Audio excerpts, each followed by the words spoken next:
Sir మనమైతే జేసీ పెట్టి ఒక గుట్ట ఉందండి. ఆ గుట్ట పీకినాం సార్. ఆ గుట్ట పీకిన వెంటనే వర్షం వచ్చింది, దండికి వర్షం వచ్చింది. ఆ వర్షం నుంచి ప్రభావం వల్ల ఇది ఇట్లా మనిషింది సార్. రైట్. నేనే తీసుకొచ్చినాను. పొదల్లో ఉన్నా అంటే పొలంలోనే సార్. పొదలు అంటే ఇట్లా అన్ని గట్ట పైన సార్ ఒక గుట్ట అని ఉంటుంది సార్, పీకిచ్చింది గుట్ట. ఆ గుట్టలో ఉంది సార్. ఆ గుట్ట పీకిచ్చింది సత్తు ఉంది అట్లా.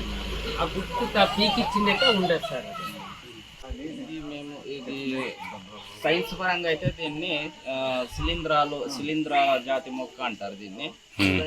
ఇలాంటి అరుదైన మొక్క ఇంతవరకు అయితే మనం ఎక్కడ కూడా చూసింది లేదు, డైరెక్ట్ గా వినింది కూడా లేదు.